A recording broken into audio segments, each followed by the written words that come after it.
Boa noite, queridos irmãos e irmãs. Vamos fazer mais um evangelho, o Evangelho da Casa Espírita Eulália Nogueira.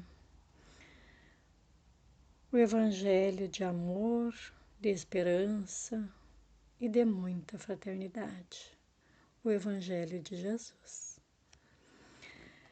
Vamos elevar os nossos pensamentos a Deus, Pai Criador do céu e da terra e de tudo que há no universo. Pedimos a proteção divina do Mestre Jesus para que esteja conosco em mais um Evangelho, que nos proteja, nos ampare, como sempre o faz. Que as falanges espirituais estejam conosco, nos assistindo, nos dando toda a proteção, conforme Jesus assim designou.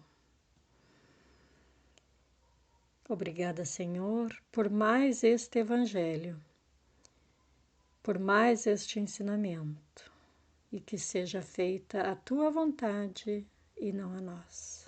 Que assim seja, Senhor, que assim seja. Capítulo de hoje. Capítulo 6. Bem-aventurado os aflitos. Causas anteriores das aflições. Item 6.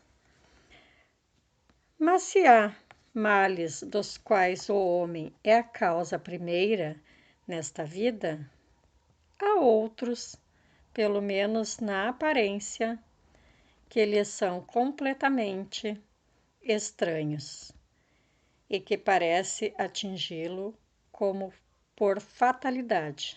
Tal é, por exemplo, a perda de seres queridos e a de arrimos de família.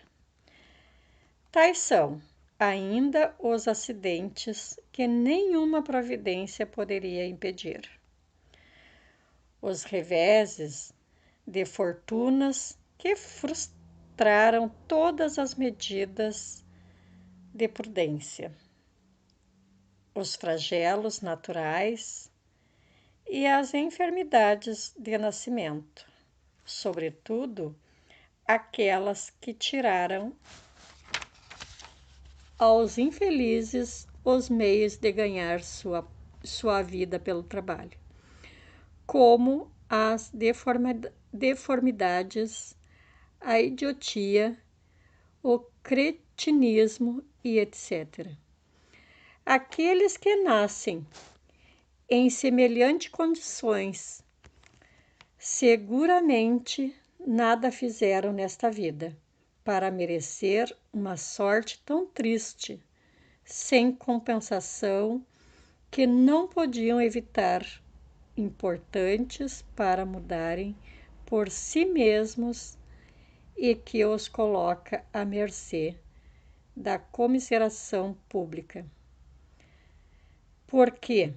Pois seres tão infelizes, ao passo que ao seu lado, sob o mesmo teto, na mesma família, outros são favorecidos sob todos os aspectos. Quer dizer, enfim, dessas crianças que morrem em tenra idade e não conheceram da vida senão o sofrimento. Problemas que nenhuma filosofia pôde ainda resolver. Anomalias que nenhuma religião pôde justificar e que seriam a negação da bondade, da justiça e da providência de Deus. Na hipótese de ser a alma criada ao mesmo tempo que o corpo e sua sorte estar irrevogavelmente fixada após uma estada de alguns instantes na terra. Que fizeram essas almas que acabam de sair das mãos do Criador para suportar tanta miséria neste mundo e merecer no futuro uma recompensa ou uma punição qualquer, quando não puderam fazer nem o bem nem o mal. Entretanto, em virtude do axioma de que todo efeito tem uma causa, essas misérias são efeitos que devem ter uma causa, e desde que se admita um Deus justo, essa causa deve ser justa. Ora, a causa precedendo sempre o efeito, uma vez que não está na vida atual, deve ser anterior a ela, quer dizer, pertencer a uma existência precedente. Por outro lado, Deus, não podendo punir pelo bem que fez, nem pelo mal que não se fez, se somos punidos, é porque fizemos o mal. Se não fizemos o mal nesta vida, o fizemos numa outra. É uma alternativa da qual é impossível escapar, e na qual a lógica diz de que lado está a justiça de Deus. O homem, pois, não é sempre punido ou completamente punido na sua existência presente, mas não escapa jamais às consequências de suas faltas. A prosperidade do mal é senão momentânea, e se ele não expia hoje, expiará amanhã, ao passo de que aquele que sofre está expiando seu passado, a infelicidade que, à primeira vista, parece imerecida, tem, pois, sua razão de ser. E aquele que sofre pode sempre dizer: perdoai-me, Senhor, porque pequei. Item 7. Os sofrimentos por causas anteriores são, frequentemente, como os das faltas atuais. A consequência natural da falta cometida, quer dizer, por uma justiça distributiva rigorosa, o homem suporta o que fez os outros suportarem. Se foi duro e desumano, ele poderá ser, a seu turno, tratado duramente e com desumanidade. Se foi orgulhoso, poderá nascer em uma condição humilhante. Se foi avarento, egoísta, ou se fez mau uso da sua fortuna, poderá ser privado do necessário. Se foi mau filho, poderá sofrer com os próprios filhos, etc. Assim se explicam pela pluralidade das existências e pela destinação da Terra como mundo expiatório as anomalias que apresenta a repartição da felicidade e da infelicidade entre os homens e os maus neste mundo.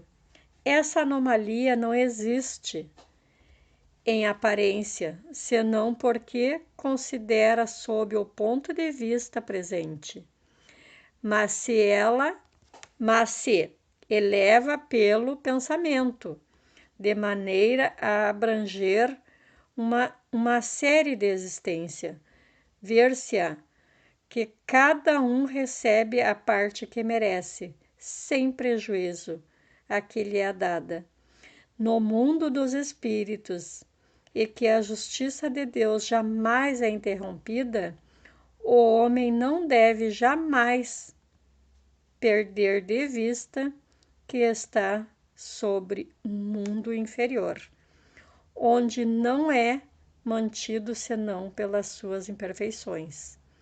A cada vicissitude deve dizer-se: que se pertence a um mundo mais elevado. Isso não ocorreria e que depende dele não mais retornar a este mundo, trabalhando pelo seu aperfeiçoamento. Meus irmãos, a lição de hoje nos deixa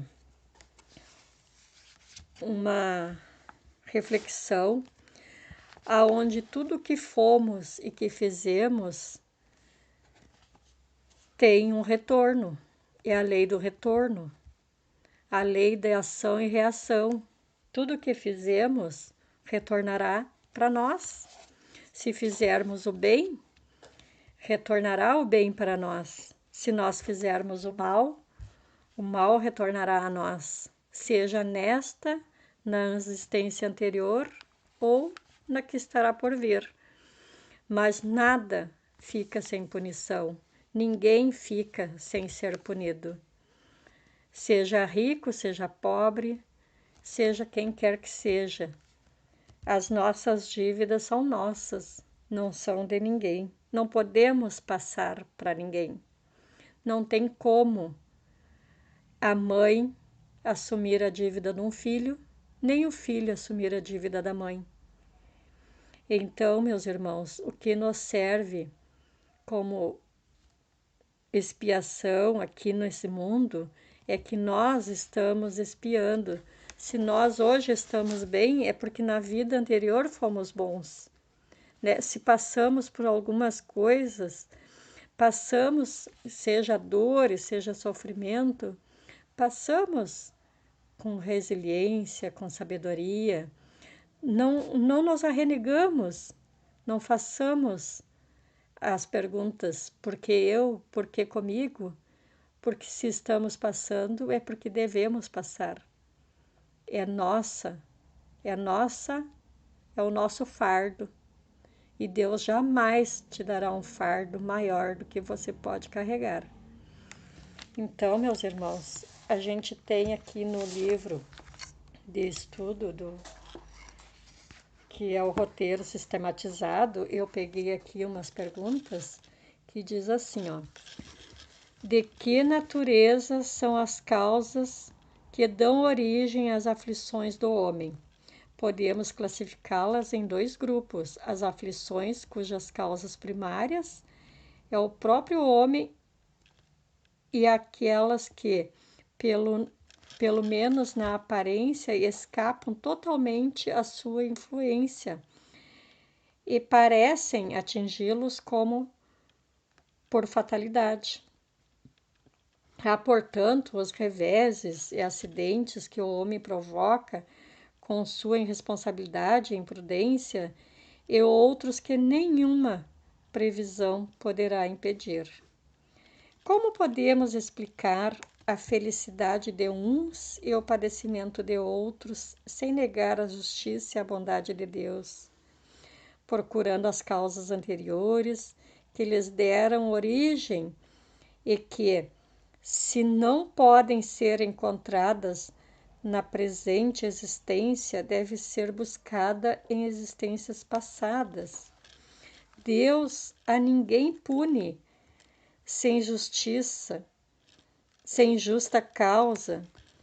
Se somos punidos é porque fizemos o mal, se não na vida presente, certamente em outra. O homem que pratica o mal é sempre punido no decorrer da mesma existência? Nem sempre. Ele pode ser totalmente punido naquela existência, como pode sê-lo parcialmente ou ainda não receber neste período qualquer punição. Porém, não esqueça nunca as consequências de suas faltas. A prosperidade do mal é apenas momentânea. Se ele não expiar hoje, expiará amanhã, ao passo que aquele que sofre está expiando o seu passado. O que se deve o sofrimento do homem? De um lado, as faltas por ele cometida, Se nesta, seja em vidas anteriores, pela ação de uma rigorosa justiça distributiva, sofre o que fez sofrer aos outros. De outro lado, em decorrência da destinação da terra, como num mundo expiatório, onde o homem encarna em virtude de suas imperfeições. Se foi duro e desumano, poderá ser a seu turno tratado duramente e com desumanidade. Se foi avarento e egoísta, ou se fez mau uso de sua riqueza, poderá ser-se privado do necessário. Então, meus irmãos, é aquilo que a gente sempre pensa, né? Analisa. Vamos cuidar do que nós temos, que Deus nos providenciou, que nós pudéssemos, né? Para que nós possamos ajudar também aqueles irmãos que estão necessitando do nosso auxílio. Se nós podemos olhar por eles, temos condições para isso, vamos fazer alguma coisa hoje para nós não nos arrepender amanhã, né? E nessa existência, meus irmãos, nem toda ajuda ela é numerosa, tem que ser em valores. Não, ajuda sempre é bem-vinda. Quando a gente consegue levar aquele irmão que porventura hoje não estar bem, a palavra do Mestre Jesus, mostrar a ele o caminho que o salvará, né, desses caminhos tortuosos. Vamos ajudar, vamos refletir no que podemos fazer pelos nossos irmãos. Se hoje a gente não tem as condições financeiras para ajudar, a gente pode ajudar de outras maneiras. Existem várias maneiras para que isso possa acontecer. Então fica, meus irmãos, a dica, né, que o Mestre só quer que nós façamos a nossa parte e que seja feita com muito amor e muita prudência, para que nós possamos corrigir as nossas falhas com os nossos irmãos. Vamos elevar os nossos pensamentos a Deus mais uma vez, para agradecer este Evangelho, o Evangelho de amor, o Evangelho de Jesus, que sempre nos deixa reflexões maravilhosas para pensarmos, agirmos no bem e com a caridade. A caridade é com certeza o caminho que nos leva a Jesus. Ninguém vai ao Pai senão por mim, disse ele, o Mestre Jesus. Como chegamos a Jesus?